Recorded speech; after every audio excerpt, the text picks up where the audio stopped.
महाभारत के युद्ध में कित्तों की जमीन जायदाद बट रही थी, कौरव पांडव की बट रही थी, और इतने जो लड़ने आए सब धर्म अधर्म के नाम पे जान देने आए। अरे एक आध विज्ञा करोड़ों भी तो देखो। ये हिंदुस्तान है, बेगानी शादी में अब्दुल्ला दीवाना, किसी की लुगाई किसी ने भगाई, हनुमान जी ने खामखा अपनी दुम जलवाई। यहाँ तो दूसरे के फजीते में इतना नुकसान उठा लेते हैं, अपने फजीते में तो जिन्हें क्या कर देंगे। रात यहाँ 80 साल के बुढ़े ने बिल्कुल सूखे हुए से ने जो चद्दर ओढ़ के गांधी जी की प्रतिमूर्ति लगता था हाथ में लाठी लेके, एक जरा सी बात के पीछे धर्म अधर्म की लड़ाई प्रारंभ होते ही हुए अपने पोते के सिर में एक लाठी मारी, 4 टाँके मैक्स के अस्पताल में आए हैं। मोदी जी से कहो इन बुड्ढों का जब ये हाल है, इनके जवानों के हाथ में पड़ ना जाए, कहाँ इस लड़ाई के चक्कर पड़ रहे हैं। व्यापार करें, खून की लड़ाई नहीं है। प्रवृत्ति की बात करो, समझदारी की बात मत करो। अगर प्रवृत्ति लठ सिर में देने की है तो वो तो अपनी प्रवृत्ति बस दे देगा। देखिए मैंने आपको बताया कि बिल्कुल ही अनइक्वल सी लड़ाई चल रही है।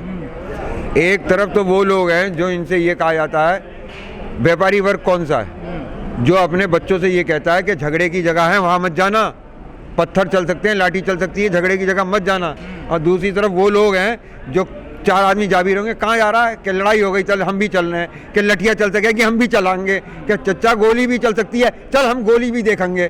आग जलती देख के कूदने को जो तैयार रहते हैं। भगत सिंह ने अपना सिर दे दिया था आने वाली नस्लों को बचाने के लिए। जब एक तरफ पूरा भविष्य दांव पे लगा हुआ हो तो 1 आध साल की चिंता नहीं करनी चाहिए। और नफ़े नुकसान की दुकान का हिसाब करे व्यापारी, नफ़े नुकसान की बही खाता उसका होता है। हम तो किसान हैं, हम तो 70 साल से वैसे ही लूट में चल रहे हैं, घाटे में चल रहे हैं। हम पे देने के लिए अब अपने सिर के अलावा कुछ भी नहीं है, जान देने के अलावा कुछ भी नहीं है। वो हम देने और लेने को पड़े हैं। हमारी तरफ से भी उतर के आने को तैयार हैं लोग, और दूसरी तरफ हम जैन साहब से कह देंगे, गौतम जैन साहब से, कि वो भी अपने लोगों को भेज दें। 100 सिर वो दे दें, 100 सिर हम दे रहे हैं। आखिर में फैसला खून से होगा।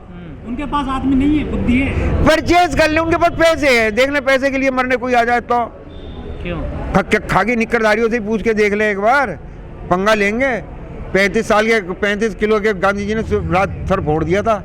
अगर ये दुश्मन सामने आ गए ना तो गांधी जी वही 4-6 को लिटा देंगे एक लाठी में। कि अगर सरकार ने किसानों की नहीं सुनी, लोकतांत्रिक तरीके से ये हार जीत नहीं हुई, तो देश गृह युद्ध की तरफ चला जाएगा। गोला लाठी, गोदाम का टूटना, अनाज का जलना सब होगा।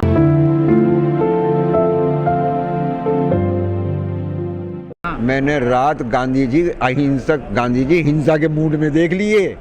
70 साल हो गए पुलिस की लठियां खाते खाते, गांधी जी का भी मूड चेंज हो रहा है। आपको मैं दिखाऊंगा वो गांधी जी, मुश्किल से 35 किलो वजन है। हर वक्तव्य को राकेश टिकैत के बहुत धीरता से, गंभीरता से, जितना वो लाइटली बोलते हुए मजाक के मूड में लगते हैं उतनी ही सीरियस बातें वो कह देते हैं। अभी तक ये सच किसी भी नेता ने यूनियन के नहीं दिया कि क्या होगा अंत। उन्होंने बहुत दिन पहले कह दिया था फसल जलानी पड़ सकती है, और ये ऐसा पहली बार नहीं होगा। आप हिंदुस्तान का इतिहास उठा के देखिए, आक्रांताओं को हिंदुस्तान में अनाज के दाने नहीं मिलते थे। सूरजमल ने नादिर शाह के टाइम पे पूरे नॉर्थ इंडिया की फसल जलवा दी थी, ऐसा 20 बार हुआ है। इन्होंने कहा गोदाम तोड़ने पड़ेंगे तो गोदाम तोड़ेंगे, बक्कल उतार देंगे, गोला लाठी।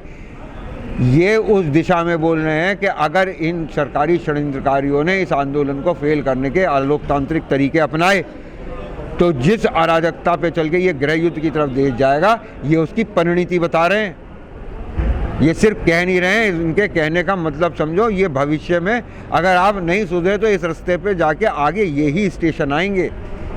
तो आप इनको सीरियसली रिपोर्ट किया करिए। बाकी लोग वक्तव्य देते हैं, राजनीतिक वक्तव्य देते हैं, कहने वाली बात कहने वाले तरीके से कही जाती है, तभी वकालत होती है। टिकैत साहब को भविष्य नजर आ रहा है, और टिकैत साहब बहुत सही इस बात को आकलन कर रहे हैं। देखो अब इतना भी हिंदुस्तानी को देखो, आप गाली देने का काम मत करो ना। हिंदुस्तान का आदमी जो है, एक तो मूर्ख नहीं है, बहकाए में आ सकता है, कई बार बहका लिया जाता, भड़का लिया जाता, और दूसरा बिकाऊ नहीं है। वकील साहब बिकाऊ नहीं। हर एक वो राजा जो अंग्रेजों के हाथ बिका था, उसके पास उसके ऊपर 1 लाख वो किसान हर जगह उपलब्ध थे जो बिकाऊ नहीं थे। India is not for sale mister Modi. Bharat का था, जयचंद भी तो भारत का था। इतने लंबे, अच्छा जयचंद याद रहा, ओमी चंद जैन किसी को प्लासी की लड़ाई का याद नहीं रहा। बहुत ठीक, अपनी सहूलियत के साथ याद रखोगे। जो करोड़ों में एक को गिनाते हो आप, ट्विटर से सारी खबरें हटा दी गई हैं, किसका हाथ इसमें हो सकता है? मोदी जी हैं तो मुमकिन है भाई साहब। मैं मोदी जी की असीम क्षमताओं के ऊपर पूर्ण विश्वास रखता हूँ। वो जो कहते हैं वो कर देते हैं। मोदी जी ने कहा था मोदी घर में घुस के मारता है। मैंने सोचा ये हिंदुस्तान को कैसे घर में करेंगे। कोरोना से सबको घर में करके और तब मारा भाई साहब। मोदी घर में घुस के ही मारता है।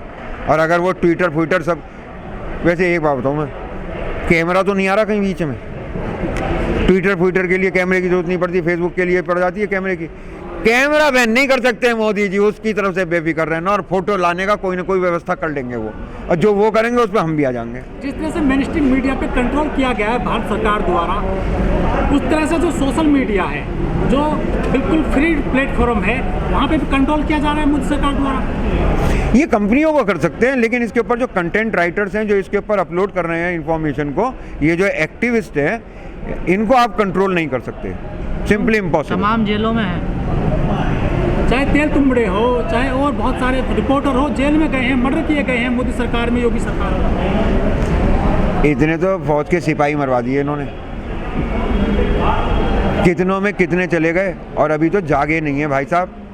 इनकी army, social media army, IT cell, इन्हीं फ्रीलांसर्स ने, आप जैसे लोगों ने, जिनसे ये उम्मीद नहीं करते थे कि ये कैमरे लेके और हाथ में डंडे लेके आ जाएंगे, माइक लेके आ जाएंगे, इन्होंने इनके सबसे बड़े ऑर्गेनाइज सेक्टर को ख़त्म कर दिया।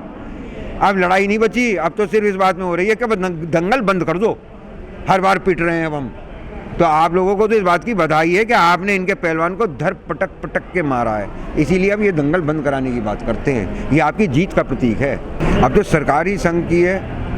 देखिए, आप ऐसे समझ लीजिए कि संघ पेरेंट कंपनी है, इसके बहुत सारे विभाग हैं, उनमें पॉलिटिकल विभाग बीजेपी है। अभी तक था कि बीजेपी की सरकार, अब तरक्की और ज़्यादा हुई है। पिछला इलेक्शन था, अब की बार मोदी सरकार। बीजेपी का संघ से लेना देना है, मोदी जी का संघ से ऐसा खास कोई लेना देना नहीं है। वो एक व्यक्ति और एक संस्था का रिश्ता भर है। इसलिए आप संघ को ये मानकर चलिए कि संघ सरकार के पीछे है, लेकिन संघ की शक्ति का क्षरण हो रहा है। संघ बम्बई हार चुका है, संघ दिल्ली हारने वाला है।